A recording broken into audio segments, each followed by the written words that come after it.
সাপ্লিমেন্টে শুধু সবকিছু fill up হবে, বিষয়টা এরকম না।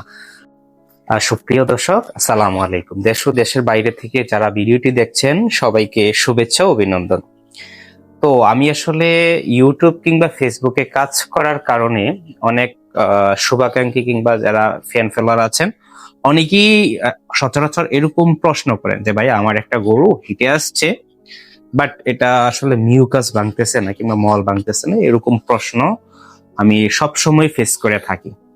তো এটার আসলে কারণটা কি? অনেকে আবার বলবেন যে এটা হচ্ছে ভিটামিন মিনারেলস এর ঘাটতি কিংবা বিভিন্ন ভিটামিনের ঘাটতি। হ্যাঁ, ভিটামিনের ঘাটতি হতে পারে। তো এটা কি শুধু সাপ্লিমেন্টে পূরণ করা সম্ভব? আমরা কিন্তু সব সময় অর্থাৎ খাবার থেকে বেশি সাপ্লিমেন্টের উপর জোর দিয়ে থাকি। যেমন আমি যে খামারে বর্তমানে আছি, এই খামারে 10+ গরু আছে, অর্থাৎ সবগুলাই কিন্তু খুব ভালো মানের, ভালো পার্সেন্টেজের গরু। তো আমি এ পর্যন্ত যতটা গরু কৃত্রিম প্রজনন করেছি, কোনো একটা গরুতে আমি দেখিনি যে মিউকাস কিংবা মল নেই। অর্থাৎ মল কিংবা মিউকাসের পরিমাণ এতই সুন্দর বলার বাহিরে। তো এটার কনসেপ্ট রেটও খুব ভালো। তো আসলে আমাদের গরুগুলাতে কি কারণে আসলে কি যে বলে মিউকাস ভাঙে না কিংবা হিটে আসার পরে বোঝা যায় না যে মিউকাস ভাঙছে কিনা।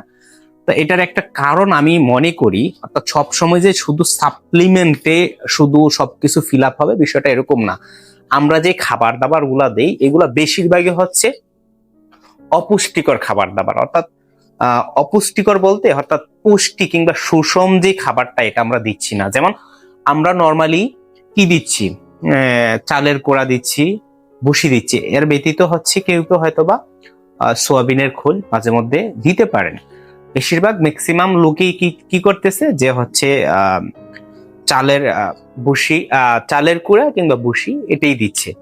তো আমি যে খামারে আছি বর্তমানে, ওনারা যে খাবার দাবার দেয়, ওনারা হচ্ছে চট্টগ্রাম থেকে নেবে হচ্ছে খাবার, মিশ্রিত খাবার, যে সুষম খাবার।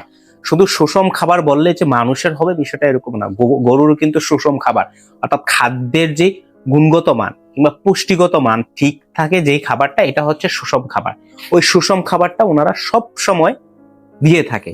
তো এই কারণে কিন্তু গরুগুলা, আমি মনে করি অন্তত এই গরুগুলা, আমি প্র্যাকটিক্যালি যেটা দেখলাম, অর্থাৎ আমার A to Z এ পর্যন্ত যতগুলা গরুকে আসলে ইয়াই করেছি সবগুলাতে মিউকাস ছিল।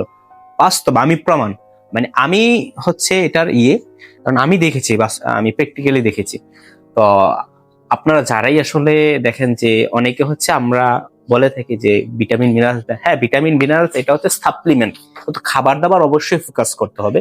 তো আমি সবার উদ্দেশ্য বলবো, যারা গরু পালন করেন কিংবা ডেইরি খামারি কিংবা খামারি না, দুই একটা গরু পালন করেন, অন্তত খাবার দাবারের প্রতি জোর দিতে হবে।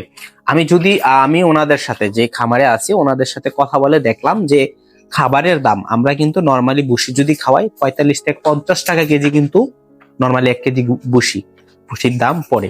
কিন্তু ওনারা যে সুষম খাদ্যটা দিচ্ছে, এটা হচ্ছে 43 থেকে 44 টাকা আমার হিসাব দিয়েছে, এরকম মেবি পড়ে। তো আপনারা যদি চাইলে সম্ভব, 2-3টা গরুর জন্য আপনারা চাইলে নিজেরা বানিয়ে নিতে পারেন, অথবা হচ্ছে বেশি করে নিয়ে হচ্ছে গরুকে দিবেন। অর্থাৎ আপনারাও যদি ক্ষেত্রেই কিন্তু সব প্রাণীর ক্ষেত্রে কিন্তু সুষম খাদ্য অবশ্যই দরকার। তো যারা গরু পালন করেন অবশ্যই, যদি আপনারা প্রপারলি ভাবে গরু হিটে আনতে চান কিংবা গরুর শরীর স্বাস্থ্য এবং সময়ে সময়ে গরু দুধ, সঠিক পরিমাণে দুধ কিংবা বছরে বাছুর পেতে চান, তাহলে অবশ্যই হচ্ছে সুষম খাবার কিংবা সুষম খাদ্য অবশ্যই দিতে হবে। তো সকলে বিষয়টা আসলে মেনে চলার চেষ্টা করবেন। সকলে ভালো থাকবেন, সুস্থ থাকবেন। আসসালামু আলাইকুম।